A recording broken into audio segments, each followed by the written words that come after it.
За маш хүнд хэцүү үед Монгол банкны ерөнхийлөгчийг бид томилох гэж байгаа. За инфляц 2 оронтой тоонд аль хэдийн хүрсэн, экспорт багассан, төсвийн орлого тасарчихсан. За төгрөгийн ханш 20 дахин суларчихсан. Ийм цаг үед за эрүүл мэндийн даатгалын сан хоосорсон. Иргэддээ эрүүл мэндийн үйлчилгээ үзүүлж чадхаа болчихсон. Төрийн албан хаагчдын цалин дасарсан. 22 мянган аж ахуй нэгж дансаа хаалгасан. Ийм үед бид Монгол банкны ерөнхийлөгчийн асуудлыг хэлцэж байгаамаа. За Монгол банкны ерөнхийлөгчийг томилноо, дэмжнэ. Гэхдээ энд Монгол банкны ерөнхийлөгчөөр өнөөдөр ёс зүйтэй, боловсролтой, шаардлага нийцсэн хүн орж ирсэн. Гэхдээ энэ хүнийг ажлыг хийлгэхгүй байх хамгийн том саад чөдөр тушаавал Монгол улсын засгийн газар өөрөө юм аа. Ямар ч ажил хийсэнгүй. Яг бодит чанартай, мөн чанартай огцорчихсон засгийн газар хүчээр орж ирж энд сууж байгаа, ажиллаж байгаа. Улсын хурлыг бойкотлсон. Монгол улсын үндсэн хуулийн цэцгийг улс төрд хутхан оруулж ирсэн. Макро эдийн засаг яагаад орчин яга муудаад байгаа? Энэ ч улс төрийн бодлоготой холбоотой шүү дээ. Докторгүй байдалтай, докторгүй бодлоготой, хоосон популизмтай шууд холбоотой байхгүй юу? Тэгэхээр одоо наран цагтаар та томилогдоод Монгол улсын энэ засгийн газрын заасан чиглэлээр явах юм бол бүтэхгүй таавал хамгийн муу Монгол банкны ерөнхийлөгч байх болно. Тэгэхээр засгийн газрын үгийг битгий сонсорой. Монгол банк бол засгийн газрын халаасны банк байх ёсгүй юм аа. За амьдрал ийм хүнд хэцүү үед өнөөдөр баахан дидсайд томилчлоо. Бүтээмжийн менежерүүдийг халсан. Зөв. Гэхдээ тэд нар компаниасаа цалинждаг байсан шүү. Энэ дидсайдууд ч одоо төсвөөс цалинжна. Төрийн хэмнэлтийн хууль хүчин төгөлдөр мөрдөгдөж байгаа. Анхын засгийн газар томилогдохдоо бид хэмнэлттэй явнаа, цөөхөн цомхон байдлаар ажиллана гэ баахан төрийн албан хаагчдыг цомготгосон. Өөрснөө болохоор албан тушаалуудаа нэмж байгаа. Ард түмэн ингээд албан тушаалаа нэмээд өөрсдийгөө томруулаад байгаа энэ засгийн газрыг нэг удаан харж суухгүй баха. Тэгэхээр Монгол банкны ерөнхийлөгч болох ч байгаа наран цагтаргаас би нэг юм асууя. Монгол улсын ерөнхий сайд Зандан Шатар ипотекийн банк байгуулах нэг юм ярьсан. Энийг та дэмжиж байгаа юу? Энэ яах ёстой юм болоо гэж бодож байна. Тэгээд та засгийн газрын хийгснэг хийгээд байвал хинч биш болно.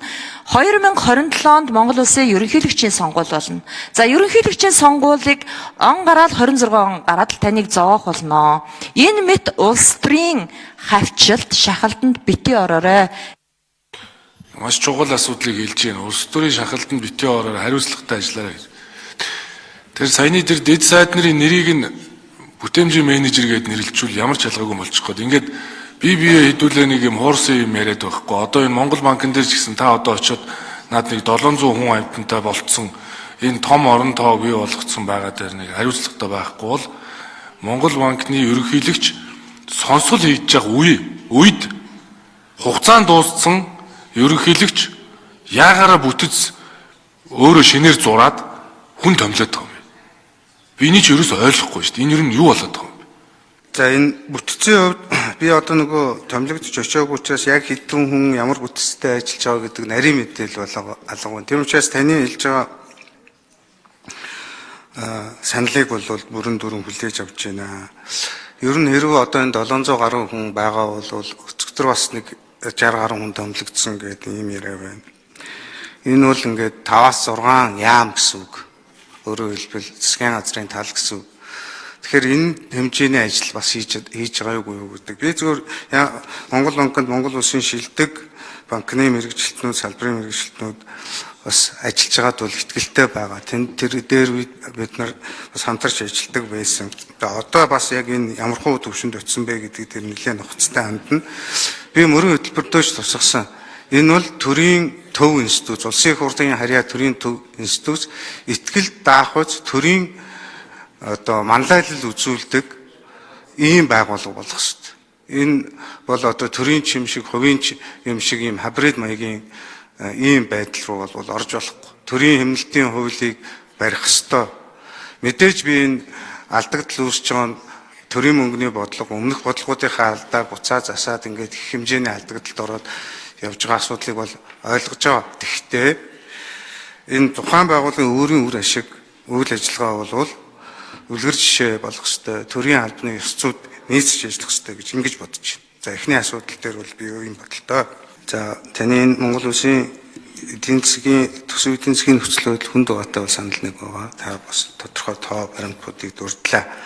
Тэгээ энийг мөнгөний бодлого, төсвийн бодлоготой уялдаж засах дээр хичээж ажиллана. Богино хугацаа ер нь нэлээд шуурхай ажиллах цаг үе бид нарт ирсэн байна. Тэгээ дан төсвийн бодлого, мөнгөний бодлогоос бас шийдвэр өгдөхгүй. Тэгэхээр мэдээж хэрэг засгийн газар төв банк хоёр бол энэ ард иргэдийн эдийн засгийн тогтвортой байдал, өсөлтийн төлөө бас байх үүрэг бүлээсэн байгууллагуудаа. Тийм учраас нөгөө би түрүү хэлээд байгаа нь яг хийгснийг хийж төв банк бол засгийн газрын кассийн машин болж төсвийн болоод хагас төсвийн үйл ажиллагааг явуулах ёсгүй. Харин стратегийн түншийн хүрээнд бол энэ тэр асуудлуудыг хэрхэн шийдэлж болох вэ? Заавал одоо төв банкнаас мөнгө төгрөг хэвлэхгүйгээр төв банкнд үүрэг хариуцлага хуулиар хүлээгээгүй үүрэг хариуцлага хүлээлгэхгүй үндэслэлийн өмнө дээр бол хатуу байр суурийг илэрхийлж ажиллах ёстой. Би ч ингэж ажиллана гэж бодож байна. За ипотекийн тэр банкны хувьд бол гişүн ийм байна. Ер нь түрүүний би бум хорлох гişүний асуултан дээр бас ярьсан. Бидэнд зайлшгүй энэ 6% татаастай хөтөлбөрөөс гадна одоо банкуд дээр өөрийн их усүрээрээ олгоод явж байгаа 10% хүүтэй ийм зах зээл угаасаа үүссэн байна. Энийг яг олон улсын одоо энэ ипотекийн институтсууд хийдгэлтэй. Заавал бас банк байх албагүй. За Солонгосын одоо нөгөө Housing Corporation байна. Айгу энэ бас үлгэр жишээ. Тэр зарчмаар бид нар нөгөө зорилттой бүсгээс салгаад яг орон сууцны зах зээлийг энэ орлогод нийцсэн зах зээлийн хөгжүүлэх ийм тогтолцоог бол бий болгох зайлшгүй шаардлага. Энэ зах зээлийг бол үүсгэх шаардлагатай. Зүгээр банк байх ёстой юугүй юу гэдэг асуудал хоёрдугаар асуудал. Миний зүгээр хамгийн ихэнд санаа зовж байгаа юм бол бид нар ингээд нөгөө засаглал зөв юм хийж чадахгүй бол хоёр дахь хөгжлийн банк болох юм эрсдэл бас байгаа. За баярлалаа.